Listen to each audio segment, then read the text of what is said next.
Hello everyone. कैसे हैं आप लोग? आई होप सर्दियों की शुरुआत के साथ आपकी पढ़ाई भी शुरू हो गई और हम इसी के साथ शुरू कर रहे हैं हिस्ट्री के वीडियोस की एक सीरीज जहां पर हमने छोड़ा था। Now we are starting with Mughal and it's my promise कि परीक्षा में पूछे जाने वाली कोई भी सूचना हमारे इस वीडियो से बाहर नहीं होगी। तो तैयार हो जाइए। हम बात करने वाले हैं बाबर की।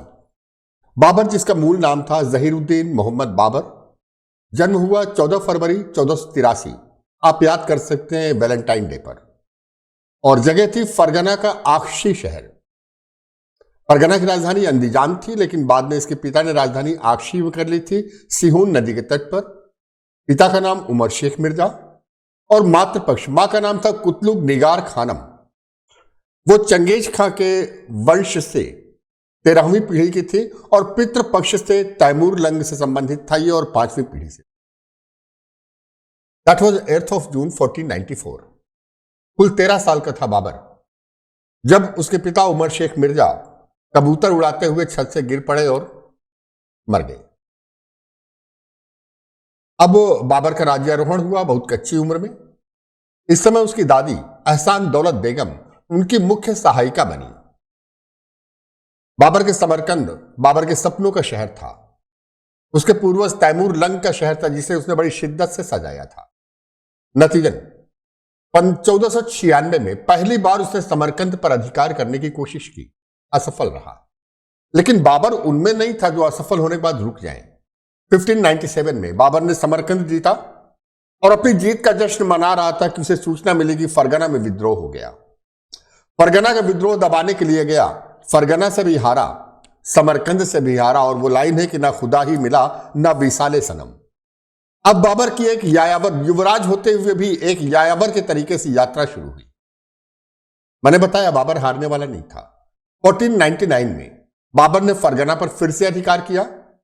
1500 में उसके सपनों का नगर समरकंद पर दोबारा अधिकार किया बाबर ने, लेकिन सब कुछ बेकार हो गया जब 1502 में सरे पुल के युद्ध में शहबानी खान ने उसे पराजित किया और फाइनली उसे फरगना वगैरह छोड़ करके बढ़ना पड़ा अफगानिस्तान की तरफ। इस बीच में 1503 में दिक्कत नामक एक गांव में रुका हुआ था, जहां की वृद्धा मां ने उसे तैमूर के भारतीय अभियानों के बारे में बताया। यहीं से उसकी भारत पर अभियान करने की इच्छा जागृत हुई। 1504 में बाबर ने काबुल पर अधिकार कर लिया। 1507 में बाबर ने अपनी पैतृक उपाधि मिर्जा का परित्याग किया और उसके स्थान पर बादशाह की उपाधि ग्रहण की, और इसी साल उसके उत्तराधिकारी और उसके बेटे हुमायूं का जन्म हुआ। 1511 में बाबर ने समरकंद पर अंतिम बार अधिकार करने की कोशिश की, असफल रहा। अब तक बाबर एक जन्मजात सेनापति बन चुका था। जिससे जिससे लड़ा था बाबर ने, उन सब से उसने कुछ न कुछ सीखा। जैसे तुर्कों से उसने घुड़सवार सेना का प्रयोग सीखा, अफगानों से उसने घात लगा करके हमला करने की तकनीक सीखी, उज्बेकों से उसने तुलुगमा सीखा और फारसियों से तोपखाने का प्रयोग सीखा। मैं अक्सर कहता हूं कि अगर उस समय कोई इंटरनेशनल वॉर एकेडमी खोली जाती तो बाबर से अच्छा उसका प्रिंसिपल नहीं हो सकता। और इस तरीके से 1519 में बाबर ने भारत पर पहला आक्रमण किया। खैबर दर्रे से होकर के भेरा और बाजौर को जीता। इसी समय उसने अपने दूत मुल्ला मुर्शिद को इब्राहिम लोदी के पास भेजा, पंजाब के गवर्नर दौलत खां लोदी के पास भेजा और वापस हो गया। सितंबर 1519 में दूसरा आक्रमण किया उसने और पेशावर पर अधिकार कर लिया। 1520 में बाबर ने तीसरा सैनिक अभियान किया और सियालकोट पर अधिकार कर लिया। इस बीच काबुल पर नियंत्रण करते हुए बाबर ने 1522 में गांधार पर अधिकार किया। गांधार घूस दे करके अधिकार किया। आप पूरे मुगल ड्यूरेशन में पाएंगे कि गांधार एक पैरामीटर बना रहा और हमेशा घूस दे करके ही इस पर अधिकार कर पाए। 1524 में भारत पर चौथा आक्रमण किया बाबर ने। दौलत खां लोदी से समझौता किया, उसने लाहौर पर कब्जा कर लिया, लेकिन दौलत खां लोदी अफगानों में विश्वस्तता नहीं थी। नतीजन संदिग्ध होने के आरोप में दौलत खां को कैद कर लिया गया और आखिरकार 1525 में अफगानों की समस्या से निपट करके 1525 में बाबर अपना बहुत मशहूर 5वां सैनिक अभियान करता है। पहला युद्ध होता है 30 अप्रैल 1526 पानीपत के मैदान में बाबर के तोपखाने का नियंत्रण उस्ताद अली कुली और मुस्तफा के पास था। जबरदस्त युद्ध हुआ, लेकिन आखिरकार इब्राहिम लोदी रण क्षेत्र में मारा जाने वाला पहला सुल्तान बना। बाबर ने विजय हासिल की और विजय के बाद बाबर ने अपने बेटे हुमायूं को आगरा पर अधिकार करने के लिए भेजा और मेहदी ख्वाजा को दिल्ली पर अधिकार करने के लिए भेजा। बाबर ने विजेता की हैसियत से आगरे के किले में प्रवेश किया, जिसे सिकंदर लोदी ने बनवाया था। इसी अवसर पर इब्राहिम लोदी की मां के द्वारा उसे जहर दिया गया, लेकिन वो बच गया। और इसी अवसर पर हुमायूं ने इसे कोहिनूर हीरा, जो उसने ग्वालियर के नरेश विक्रमादित्य से लूटा था, वो समर्पित किया। बाबर की असली परीक्षा तो अब थी 17 मार्च 1527 खानुआ का युद्ध। बाबर के प्रतिद्वंदी राणा संगा, जिनका 1509 में राज्यारोहण हुआ था, उपाधि हिंदूपत थी और रणसंगा के पास 80,000 सैनिक थे और 1,000 हाथी थे। लेकिन बाबर के पास 2 लाख की सेना थी और किसी भी मौके पर बाबर के पास सबसे बड़ी कमान थी। लेकिन हालात विपरीत थे।